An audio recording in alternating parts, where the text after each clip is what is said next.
Welcome to the latest episode of the B Movie Club. I'm your host, Kevin.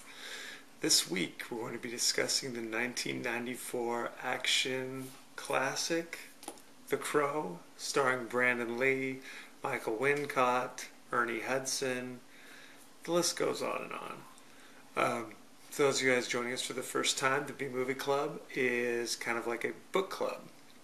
Earlier in the week, I'll post on the internet what movie we'll be discussing, and you can watch it streaming instantly on Netflix and then send in your comments, favorite quotes, favorite scenes. We'll discuss it on the show. You can subscribe on youtube.com, B Movie Club. You can also like the B Movie Club homepage on Facebook. And I'm also on Twitter at KD9575. So please post any comments or suggestions there, and I'll be happy to respond to them. The Crow, 1994. In this, a young couple are brutally murdered by a gang of thugs in inner city Detroit, and Brandon Lee comes back from the grave to avenge their death, essentially. With the help of a crow. The crow, basically, coming back from the grave, he is indestructible. He gets injured, but he quickly heals, and the crow acts as his eyes and ears. Like it flies around and can find the bad guys that he's looking for. So there you go. It's kind of interesting the way the movie was built. It was based on a comic book from the late 80s, early 90s called The Crow. And it has very much of a gothy style. It's kind of the stereotypical movie of the 90s because very gothy, the way the look. I mean, he's wearing like all black and he's got this white face and dark eye makeup, long stringy hair. There's a lot of grunge music in the background. So it very much sets that stage for that time period. What makes this movie so interesting is Brandon Lee, who's the son of Bruce Lee. This was supposed to be his big breakout movie. Up to this point, he'd done Showdown in Little Tokyo a couple years earlier. He'd done Rapid Fire the year before. This was kind of a departure for him because it wasn't a straight action film. It was also kind of a period, goth, mood kind of thing that they were going for here. Like I said, based on this comic book that evidently was very popular in the underground comic book market.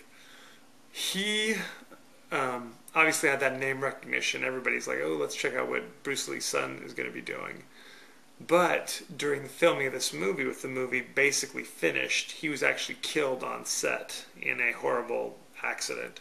They used a lot of blanks, as you might imagine, and because they were behind schedule and over budget, they started using real bullets, and they'd pull the bullet out and put like wax or something in there to hold the gunpowder in.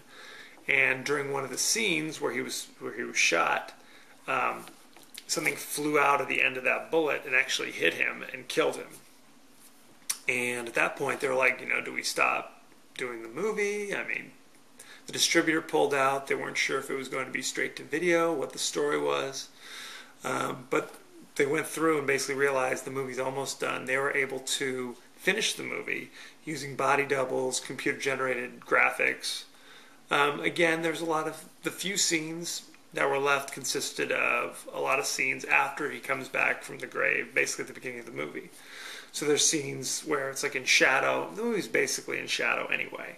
So when he's still coming out of the grave, there's a lot of my face is covered up so you can't see, there's a shadow on me, but not so you'd notice.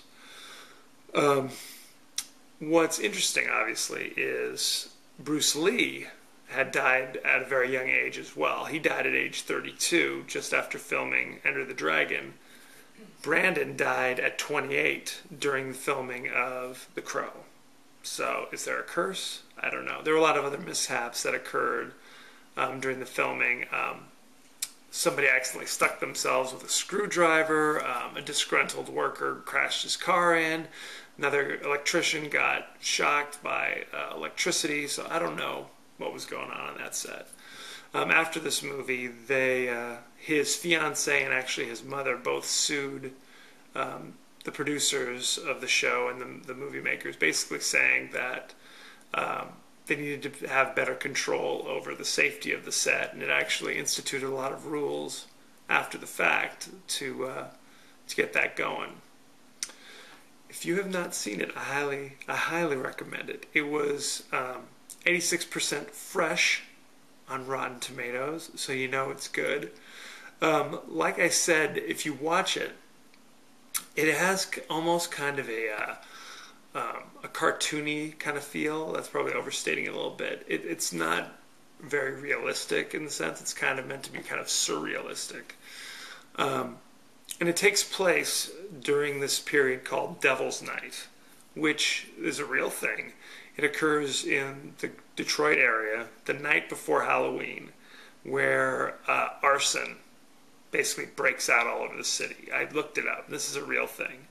I guess it's kind of calmed down the last couple of years, but for a while there it was a big deal. Now, obviously, we know Detroit is a kind of a destitute city. There's a lot of impoverished people, a lot of crime there, so this kind of fits in with that. So it adds a good backdrop for this movie. Another interesting thing is that they changed the character of Eric Draven, the Crow, played by Brandon Lee, into like a rock star, which wasn't a part of the original comic book, but it kind of fed into that whole kind of goth grunge lifestyle they were going for this movie. Interestingly enough, the actor who actually was the one who actually shot him was so distraught over it, as you might imagine, he gave up acting for a year. And the girl who plays Sarah, who was like the young kind of girl that the Crow looked after during the course of the movie, she actually stopped acting for like 15 years. Like only recently she started acting again. It affected a lot of people. A lot of people just didn't want to finish the movie. It took a whole nother distributor to show up and put it out there, and it became a huge hit. It was #1 at the box office when it came out. So there you go. Michael Wincott, you might recognize him. He's the villain in this movie. He was in The Three Musketeers. He was in, I'm drawing a blank. He was in Robin Hood, Prince of Thieves. Not English, but he often plays an English villain. Ernie Hudson's also in this, wearing a ridiculous mustache, kind of something from the Magnum P.I. collection. You might remember him. He was in Ghostbusters, Ghostbusters 2. He was in Oz, a few other things. Another character, Bai Ling. She plays another villain in this movie. And Michael Patrick Kelly, who, remember him? He was in Dreamscape, another classic that we all love. They actually went on to make 3 sequels to this movie, a TV show, and they're thinking about remaking it. So there you go. Interestingly enough, a different actor played the Crow in every movie that came after this. So you have that to look forward to. All the different interpretations. Watching this recently, I hadn't seen it in years. I found it interesting how jokery the Crow's like face looked in terms of like the makeup and everything. It kind of reminded me of Heath Ledger. Anyway, what are your thoughts? What do you think? Send in your questions and comments.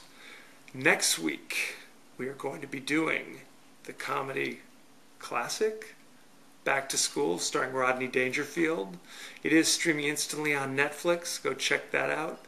Again, you can post your comments or suggestions on the B-Movie Club page on YouTube, on the B-Movie Club page on Facebook, or you can reach me at Twitter at KD9575. If you have not subscribed yet, please do so, and make sure you tell a friend. As you know, I end every episode with a totally out of context quote. And here it is. Okay, here's the plan. You get in front, and when they run out of bullets, I'll arrest them. There you go. Good times had by all. Again, next week is Back to School with Rodney Dangerfield. Thank you for joining us, and be well.